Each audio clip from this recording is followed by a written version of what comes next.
வணக்கம், நான் டாக்டர் தனசேகர் பேசுகிறேன். போன வாரம் என்னுடைய அறிவியல் ஆராய்ச்சியில் ஃபேட்டி லிவர் எவ்வளோ குழந்தைங்களுக்கு இருக்குது அப்படின்றது போய் பேசணும்.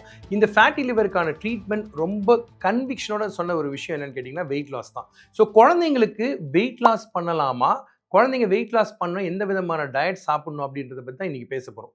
ஒன்று, உடற்பயிற்சி. ஸோ ஒரு குழந்தைக்கு கட்டாயமாக ஒரு நாளைக்கு மினிமம் 1 ஹவர் உடற்பயிற்சி முக்கியம். அது மட்டும் இல்லாமல் குழந்தைங்க ஃபுல் டே ஆக்டிவாக இருக்கிறது முக்கியம். ரெண்டாவது விஷயம் என்னன்னு கேட்டிங்கன்னா குழந்தைங்களோட டயட். முக்கியமாக ஃபாலோ பண்ண வேண்டிய விஷயம் ஹை ஃபைபர் மற்றும் ஹை ப்ரோட்டீன் டயட் தான். இந்த 2 விஷயங்களையும் குழந்தைங்களுக்கு நம்ம இன்ஃப்ளூயன்ஸ் பண்ணுறதுனால எந்த ப்ராப்ளமும் வராது. ஸோ ஹை ப்ரோட்டீன் ஃபுட்ஸ் என்னென்னு கேட்டிங்கன்னா வெஜ் நான்வெஜ் ரெண்டையும் மிக்ஸ் பண்ணி சொல்கிறேன். வெஜ் டயட் சாப்பிட்றவங்களை முக்கியமாக கவனிக்க வேண்டியது பன்னீர் எடுத்துக்கலாம், டோஃபு எடுத்துக்கலாம், ஒன்றும் பிரச்சனை இல்லை. அது மட்டும் இல்லாமல் இப்போ பிளான்ட் ப்ரோட்டீன்னு நிறையா ஆக்சுவலாக மார்க்கெட்டில் இருக்குது. குழந்தைங்களுக்கு ரொம்ப சேஃப், தாராளமாக எடுத்துக்கலாம். பீ ப்ரோட்டீன் எடுத்துக்கலாம். நான்வெஜ் சாப்பிட்றவங்களா இருந்தால் சிக்கன், மட்டன், ஃபிஷ், பீஃப் எல்லாமே குட் சோர்ஸ் ஆஃப் ப்ரோட்டீன் தான்.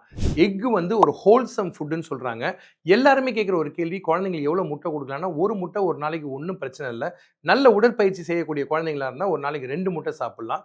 ரொம்ப எக்ஸசிவாக குழந்தைங்க அத்லெட்டிக்ஸாக இருக்காங்கன்னா ஒரு நாளைக்கு 3 எக் ஒயிட் வரைக்கும் சாப்பிட்லாம், நோ ப்ராப்ளம்.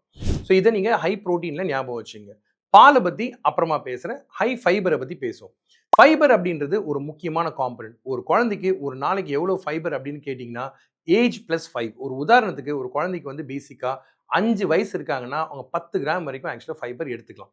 ஸோ ஃபைபரில் முக்கியமான விஷயங்கள் நம்ம ஊர் சாப்பாடில் என்னென்ன இருக்குன்னு கேட்டிங்கன்னா அதுக்கு அளவே கிடையாது.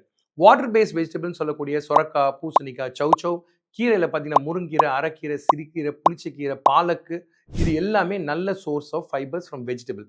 அடுத்து பார்த்தீங்க அப்படின்னா மில்லட்ஸை பற்றி பேசி என் வாய் ஓஞ்சியே போகாது.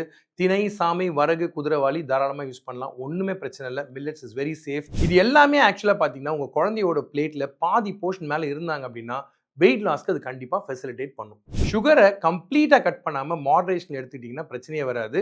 சுகருக்கு நிறைய ஆல்டர்னேட்டிவ்ஸ் இருக்குது. கண்டிப்பாக நீங்கள் கோகனட் சுகர் யூஸ் பண்ணலாம், டேட்ஸ் பவுடர் யூஸ் பண்ணலாம், நோ ப்ராப்ளம்.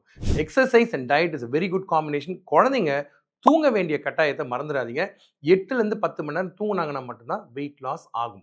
ஃபேட்டி லிவர் குழந்தைங்களுக்கு கம்ப்ளீட்லி ரிவர்சிபிள். அதற்கு முக்கியமான விஷயம் ஒன்றே ஒன்று தான், லைஃப் ஸ்டைல் மாடிஃபிகேஷன். சேனலை தொடர்ந்து பாருங்கள், சப்ஸ்கிரைப் பண்ணுங்கள், கமெண்ட்ஸ் எழுத மறக்காதீங்க. இன்னொரு வாரம் இன்னொரு இன்ட்ரெஸ்டிங்கான டாப்பிக்கோட கட்டாயம் சந்திக்கிறேன். நன்றி, வணக்கம்.